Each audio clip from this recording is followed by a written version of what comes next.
Welcome to Taking Your Third Path, where courageous stories and hard-won wisdom guide us towards lives of intention, connection, and care. Hi, everybody. On today's episode, we're talking to Simone Stolzoff. He's the author of The Good Enough Job, Reclaiming Life from Work. And today we'll explore why taking a good enough approach at work does not mean that you're going to do a mediocre job at work. It instead just means that you're going to live a much more richer and fulfilling life. So let's bring Simone on with us. Welcome, Hello, Simone. Yay! pleasure to be here. Thanks for having me. Really glad to have you here. I read your book a while ago, I think when it first came out, and I was just super excited about it. So it's really a pleasure. And I think one reason why it meant so much to me is, for 25 years, Third Path has been talking about work-life integration. And when I saw the title of your book, I'm like, oh, this is a book about work-life integration. It's Mhm. about that we can do a good enough job and therefore have time for our lives, all the other things that matter to us. So, what about when you've heard about what we've been doing at Third Path and you think about your book, how do you see the alignment between those two ideas? What have you learned about good enough job? Yeah, I was so tickled to learn about the work that Third Path is doing because I don't think there are many organizations out there in the world that really have such a holistic view of what makes a good, successful, healthy life. For me, the origin of the book was that I was writing for many years for The Atlantic and other publications about work and Americans' relationship to work. And then I had the opportunity to step away from journalism. And it was that moment that made me realize that it didn't really feel like I was stepping away from a job. It felt like I was stepping away from an identity. I knew I wasn't the only one, particularly here in the United States, in the country where what do you do is often the first question we ask when we meet someone new. So many of us have conflated our identities with what we do to make money. So I wrote the book as a provocation, as a way to help people think about a more diversified portfolio of what they consider their sources of identity and meaning. So much as an investor benefits from diversifying the sources of stocks in their portfolio, we too benefit from diversifying the sources of identity and purpose and meaning in our life.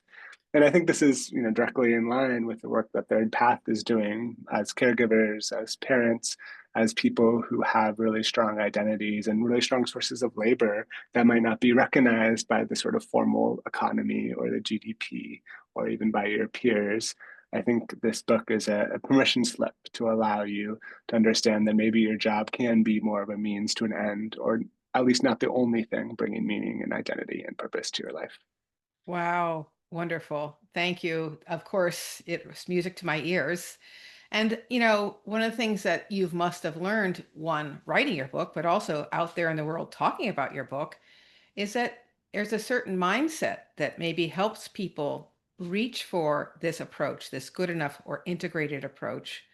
What have you seen as some of the things that really help people kind of change their mindset or approach it this way?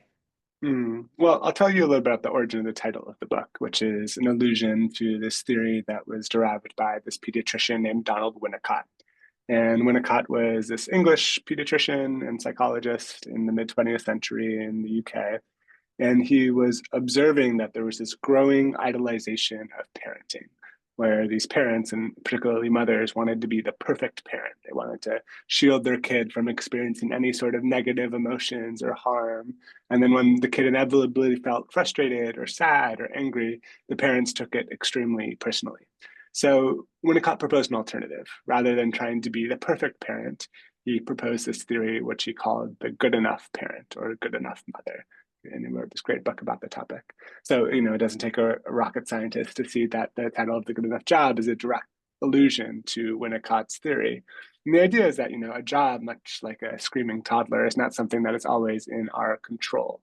And perhaps an approach that values sufficiency as opposed to perfection is both healthier for us and for our employers. Winnicott said that when you are seen as a good enough parent, it is beneficial for the child because it helps them learn how to self-soothe and take care of some of those own issues. And it's beneficial for the parent because they don't get lost in their children's emotions. And so what I see as sort of a good enough job is a job that allows you to be the type of person that you want to be in the world. I like that it's intentionally subjective. So maybe for one person, a good enough job is a job that pays them a certain amount of money. For someone else, maybe it's a job that allows them to get off at a certain time of the day that can allow them to pick up their kids from school or to be available for childcare. But each of us gets to define what good enough means to you. And rather than having perfection or the dream job as being the ideal to which we're all aspiring, I prefer thinking about a job as a way to support the life that you want to lead. A job as a way to support the life you want to lead. That's great. There's so many other things you just said there that I want to pick up on because, you know, half of third pass work is looking at the work side of the equation. The other half of third pass work is looking at the family side of the equation because both inform how we do each side of the equation. And so what I'm thinking about when I listen to you is, we really help parents learn how to share in the responsibility of the care of their children, whether that's, extended family helping in the shared care, or whether it's, divorced parents still learning how to share care. I mean, there's so many variations around how sharing can happen. But it makes me think about moments when I learned about shared care with my husband and Mm, letting go of being responsible for all of it and instead having him jump into more responsibility, and how that was a real way to have me do a better job as a parent. I mm, actually did a better job because I had a break from parenting, and because I expanded the resources who are around me in parenting. Talk about the parallels at work. In order for someone to do a good enough job at work, again, if you don't want to be a slacker, you're thinking about, well, who else could be brought in so we get the mm, work done well? It's not just about me. It's about saying, where are my limits? It's being able to manage up and say, hey, you just assigned me this new thing, but you've also got these other three things that are important. How should we fit this all together?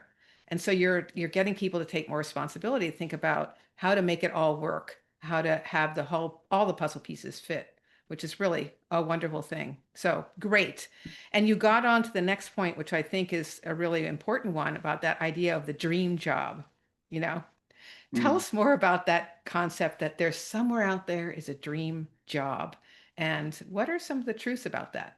Yeah, I think, the idea of a dream job or having a job that sort of perfectly aligns with all of your interests and allows you to self-actualize is a really romantic ideal. Who wouldn't want a job that aligns with their values, that allows them to pursue their interests, that allows them to have the impact that they want to have in the world, and by the way, make a lot of money while you're doing it. I think the problem is that when a dream job is the expectation, one, it discounts a lot of the tedium that exists in any sort of line of work. I see this especially talking to young people. They come out of college maybe or entering the workforce for the first time, and they want this job that can deliver transcendence, whereas our jobs aren't necessarily designed to bear that burden. I often think about happiness as sort of the discrepancy between our expectations and our reality. And when we have these sky high expectations, it allows for a lot of room to be disappointed. But I think also going back to your previous point, I think the idea that being able to share care makes you a better parent has a direct analog to the working world, which is to say that if you are working hour 12 of a 13-hour day, or if you have worked for 8 months in a row without taking a vacation or any time off, you're not going to be firing at all cylinders. You're not going to be producing your best work. If we want to have a sustainable approach to productivity over a long time horizon, there's a very clear business case to be made for finding more integration or more balance in your life. The research shows that people who have more what they call self-complexity, people who have invested in different facets of their life, tend to be more innovative and creative because they can source inspiration from different sources. They tend to be less prone to burnout because they're recharging and being able to be refreshed when they come back on the clock. And ultimately, they're not burning the candle at both ends that pushes them to a point where they can't produce at all. I really think there's sort of the business case to be made.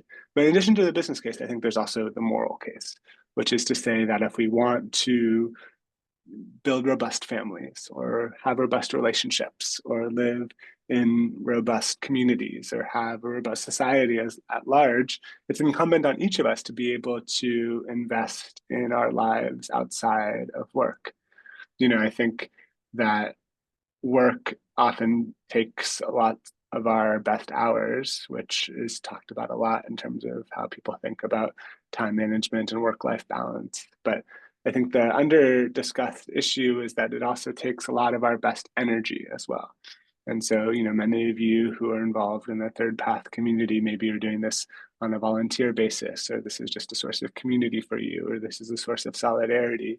It's so important to be able to find those communities where your job title is not the primary mark for how much you're worth or how much you're valued in a community like this. And so I like to think about sort of both the business case for investing in our lives outside of work, in addition to sort of the moral case, which is to say that we are all more than just workers. We are parents, we are siblings, we are neighbors, we are citizens, we are amateur musicians, we are community gardeners.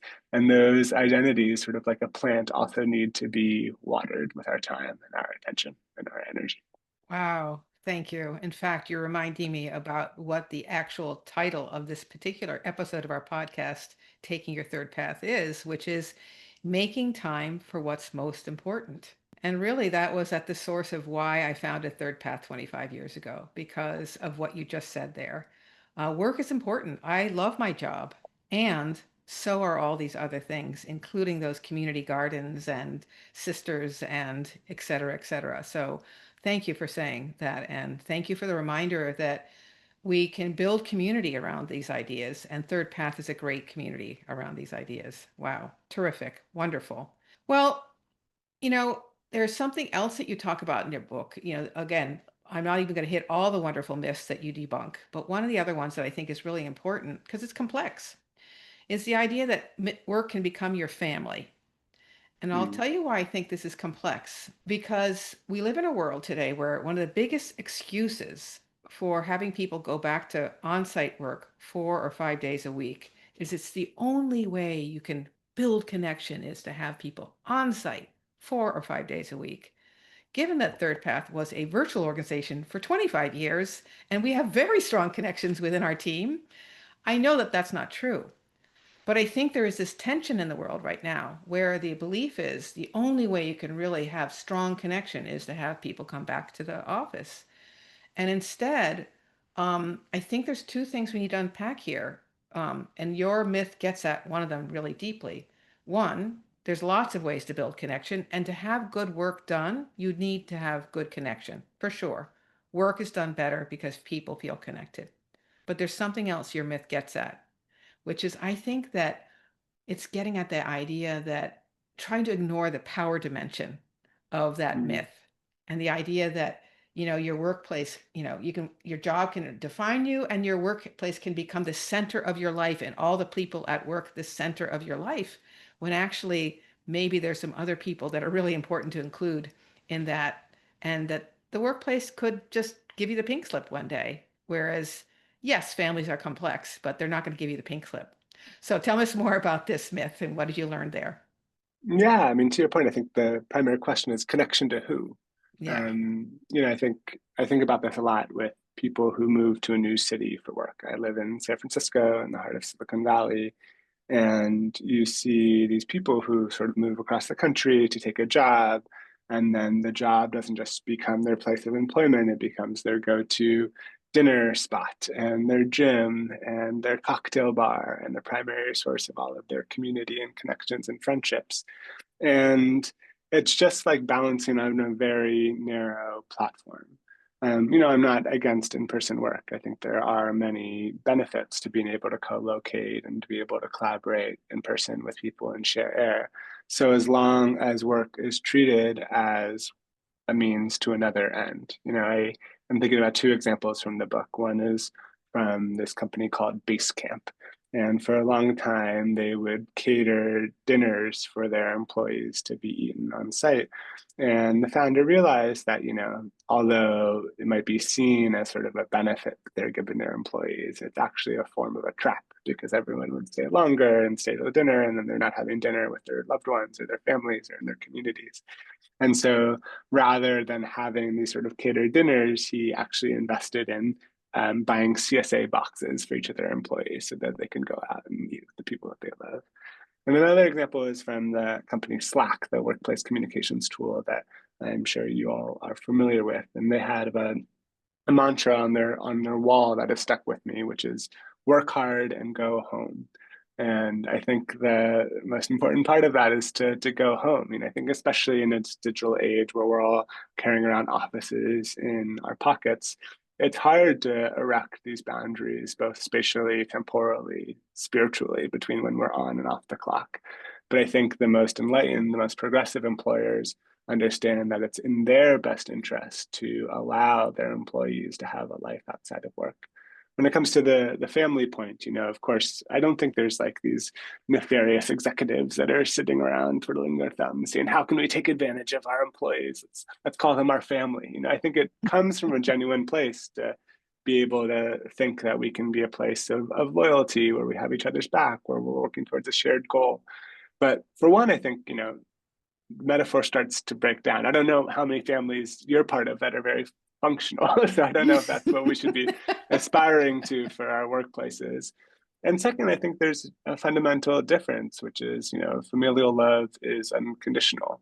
It isn't contingent on your latest performance review or the economic conditions around you. I think especially a lot of the companies that were peddling this message about our workplaces like a family showed their true colors during the pandemic, where they, often laid off 10, 15, 20% of their employees. One difference is that, family can't fire you if they are coming across economic headwinds. And so like a metaphor that I prefer is maybe that of a sports team, like a company is sort of working towards a shared goal. We each have our role to play. We have our sort of position and our mission that we're working towards. But it's an understanding that, we're here for fundamentally material and hopefully there are other sort of sources of community and meaning and purpose in your life outside of the team that we're on together. I love that analogy, a sports team. That sounds really good because it gets at also for a sports team to function well, they do need to get to know each other and work well together as a team. And so Mm-hmm. there is an investment, whatever that way is that, whether it's, there's many ways to build that camaraderie, but it's really important. But they have a function together and some players may stay, some players may go. But the team will move on, so that's a really nice analogy. Thank you for all those good examples. I am going to get at one more of these things where it's like, how do we get people to help make some change around this? So that's where we're going to go next in a second. But, if anybody's listening in today and they want to learn more about why putting approaching this concept is actually good for organizations. One of our first podcasts this year was Alex Pong, who wrote the book Shorter. And so he showed how there's organizations out there who are paying full-time wages for people working 4 days a week or 6-hour days because they've learned how to work more efficiently, like what Simone is talking about. When we take time to manage our energy better and recover from things and take vacations, et cetera, build good, strong connections in a wider array of parts of our lives, our organizations benefit. And I think that Alex Pong's book really shows very specifically how this is good for business and good for families. So people listening in might feel like it's hard. They might be early career people who are feeling like it's hard. There might be late career people who are feeling like it's hard. And we're going to have a breakout group where people can kind of talk about this and think about how they can make change. But what have you learned that kind of helps people take that first step if they want to make some change around this? My first piece of advice is to start small. So I remember interviewing this psychologist for the book that speaks to lots of hyper ambitious type A professionals. And she'd tell them to, invest in your life outside of work. And I say, okay, I've got it. I'm going to read 52 books this year, or I'm going to sign up for an Ironman. And in some ways, we tend to treat our leisure as another form of labor. And so rather than thinking like you need to make this big intervention and join 17 different neighborhood groups in order to diversify your identity, I would just start with your values and think about what are the things that you care most about and how can you make sure that your calendar reflects those values. So maybe you have an expressed value around sort of your community and being a good friend. Can you schedule a weekly walk with your best friend, or a meal that is something that is regular, that you can make sure that you have time carved out? Maybe you value creativity or art. Can you practice the piano for 10 minutes after dinner? Can you try and develop a writing practice or build a community around some sort of form of expression? And so there are others to hold you accountable. In my TED talk, I talk about this idea of time sanctuaries. There's this rabbi, Abraham Joshua Heschel, who has this beautiful idea that the idea of Shabbat, the sort of Jewish Sabbath, is not a sanctuary in place like a synagogue or a mosque, but it's actually a sanctuary in time. And I love this idea of being a sanctuary in time, a space that's carved out for a particular type of behavior, of ritual, of activity that is separate from the rest of the week. And so if you want to derive meaning from aspects of your life other than work, it may sound simple, but you have to do things other than work. So step one is to sort of carve out those time sanctuaries. And then step two is to fill them with activities that reinforce those other identities that you want to have. Hmm. Wonderful. Yes, absolutely. And I love the idea that your calendar reflects your values. In fact, that's going to be something that we're going to talk about. Again, we have breakout groups in our live events. So one of our breakout groups is going to be looking at that myth status equals success. And Simone and I are going to talk a little bit about that before he has to leave. But that's really aligned with that, right? Your calendar, whether that's your day, your week, your month, your year, reflects your values. And I think that's how you start thinking about this status equals success. Maybe your calendar is only reflecting status, and how do you move to a calendar that reflects a more wide range of things that's important to you? How do you do that well? It's complicated. All right, so we're at a point where we're going to be almost going to our breakout groups. But before we get there, I wanted to just say to Simone, thank you so much. This has been really a terrific conversation. And, your book is really wonderful, and it really helps people understand how work can be part of our lives, but not all of our lives. Any last thoughts you want to share? No, I mean, it's a pleasure to be in conversation with so many people that seem to share that belief as well. And I'll just say that, it's not something that is a fixed state, work-life integration, work-life balance, whatever you want to call it, is a constant negotiation. It's something that we're all trying to figure out on a daily, on a weekly, on a yearly basis. And so I wouldn't presume to have all the answers myself. It's something that I'm still struggling with when I figure out whether I actually want to open up my laptop on the weekends, or whether I want to spend an extra hour writing or close the computer so I can be with my family. And so know that we're all in this struggle together. And I like to think about it as sort of a wobble. Sometimes you're maybe a little bit unbalanced on one side, sometimes you're a little bit unbalanced on the other side, but keeping that awareness is what keeps us, moving towards our true north. Wonderful.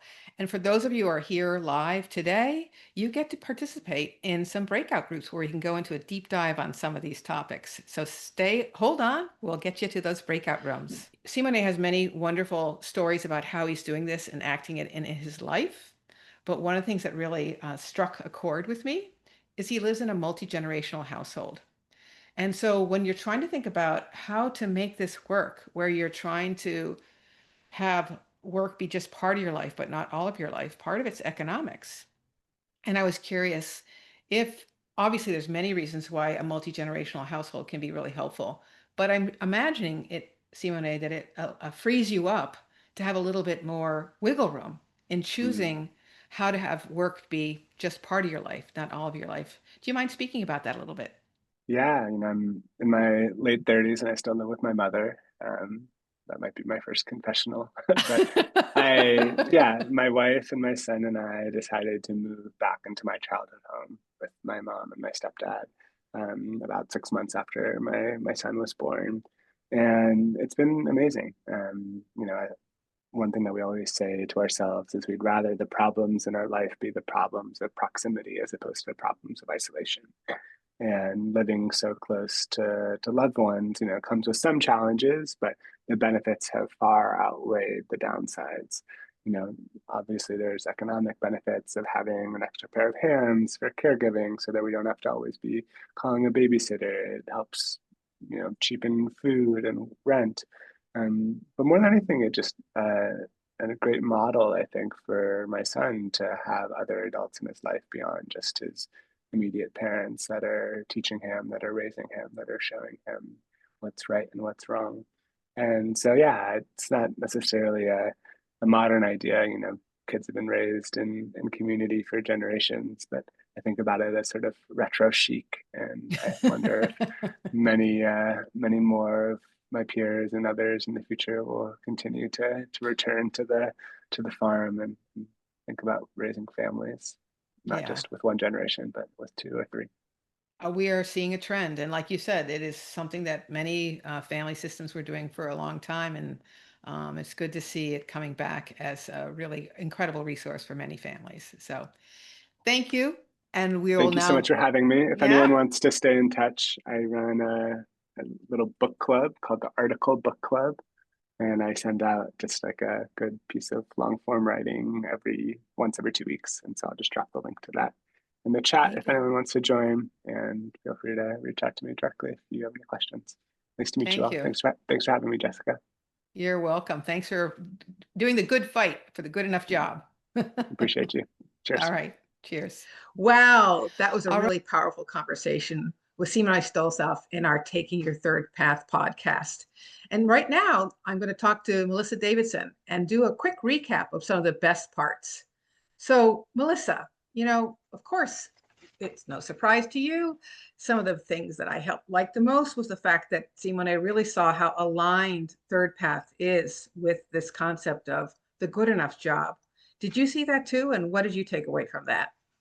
Oh, of course, it's always going to be a great pat on the back when someone tells us that their work is aligned with ours, and that there aren't enough organizations out there that are doing what we do. So I absolutely loved that. I love this whole approach about a holistic approach to life. And success looks very different than how it's probably traditionally been defined. Yeah, no, it was really music to my ears that, um, you know, we have for 25 plus years been saying to people, look, I love my job and I want these other things that are going on in my life that are also important to me. In fact, today's podcast was, making time for what's most important. So yes, work and what is it that you want to have work and happening in your life? So music to my ears for sure. Um, I also really liked when he started talking about what he learned, both when he was interviewing people and as he's been out there talking to people about how do you do this good enough job? What are some of the practices you like that you put into practice? And, you know, um, I think that there was a number of things that really surfaced that resonated with me. How about for you? What were some of the things that he talked about where putting this idea into practice really is something people can do today? A big thing that stood out for me was this concept around perfectionism. And there is no such thing as a perfect life. So, again, how are we striving to define that? What does that look like? And it's going to clearly look different for each of us. We each have different values that we're applying. And I think that whole concept of values really stood out for me. I loved that.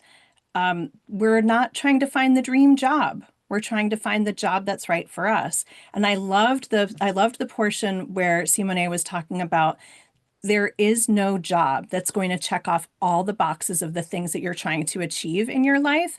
And so how do you diversify your identity, but how do you look differently at you're not going to find in your job your passion, your best intention, your contribution to the world. You're not going to get all of that in your job. When we can accept that and process that and say, okay, my job checks off these three boxes and my life outside of my work needs to check off these other boxes.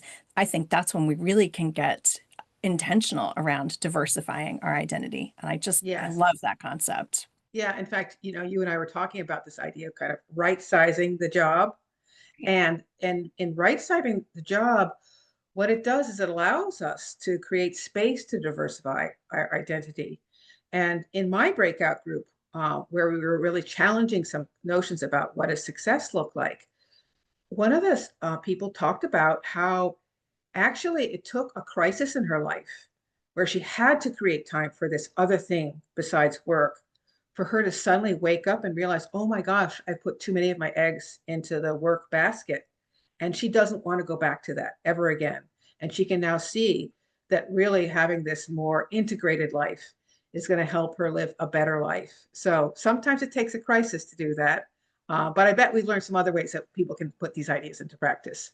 I think there are other points in life besides a crisis where we have inflection points that really define how we might go ahead and figure out our identity and make sure our identity is as whole as we'd like it to be. You mentioned in your comments just now about a breakout group, and I want to be sure that our listeners know that we do 3 live Taking Your Third Path episodes in each of our seasons.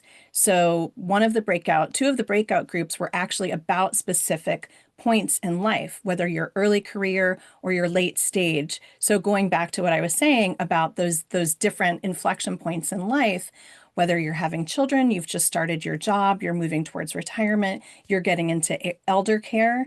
These are all inflection points that really do make you examine what your identity is within life outside of work. So I think at that point, we also had chat because it was a live session. So we had a great discussion in the chat, and somebody had mentioned this opportunity to look at how multifaceted we are, and how each facet helps us to create this really, really wonderful sort of, I'm thinking now of a kaleidoscope, right, of so much that really encompasses our life. All right, so we had this amazing discussion, lots and lots of things we learned, opportunities for people to really get engaged and then think about what was talked about. What did we learn from Simone about getting started? How do you get started around this stuff? We already mentioned the concept about checking your values, really examining your values. And it sounded to me in that discussion like an important starting point was looking at your values and figuring out how your values actually align with the way you're spending your time, whether that's at work or in your personal life. And he actually used this concept around looking at your calendar and making sure that your calendar aligns with your values. So I love that as a starting point. You don't even have to look forward. Just take a look back at the last month, the last 3 months, see how you've been spending your time and figure out whether you're integrating work and life or you're stuck too much in the work side and not applying enough time to life. That really stood out for me as a good place, as a good starting point. Yeah, that's wonderful. And, I liked that he even was reminding us that it can be a small step, So you want to define your identity as including being a good friend. Well, how about once a week, finding that friend that you can call, take a walk with while you're on the phone, or take a walk with physically together? That's one small change you can make right away to broaden your life beyond just one singular focus. And by the way, taking a walk with a friend might help you also get clear about step number 2 you want to take. So I think we have some really good resources at Third Path around all this stuff. What would you recommend? We do have some great resources. We're going to attach in the show notes one of my favorites, which is creating time. We call it breathing room. We've called it a lot of different things, but creating space to have life outside of work. It's a really cool pyramid that has sort of the non-negotiables at the bottom and this notion that you've got to create the space so that you can have what we typically end up making the negotiables that really shouldn't be. So we're going to put that into the show notes. And I'd also like to put in a plug. This is one of the resources that we utilize in our overwhelm mitigation group. So more information about OMG, I love that we call it OMG. More information about OMG can be found on the Third Path website. Yeah, I love our OMG program. It is something that the whole Third Path community got together and said, how can we help somebody at any point in their career who wants to make a big change? They're tired of work taking over their lives. And I'm really proud of what we figured out, how to help people be part of a group that really wants to support each other different members of the group have different ideas that really help each other out. It's a really great program. So I love that. All right. So this is exactly what the podcast was about today, making time for what's important. And, working towards having our calendars reflect our values. Love that. That's a really great takeaway from today's call. And he also reminded us at the end of the conversation that this is something that we don't figure out once. This is something that we're going to keep on figuring out for the rest of our lives. Work-life integration is, as I always say, something we do across the life cycle. So anyways, we're so glad you're here. This has really been a great chance for us to talk about building multifaceted lives. And until we meet next time, keep taking your third path.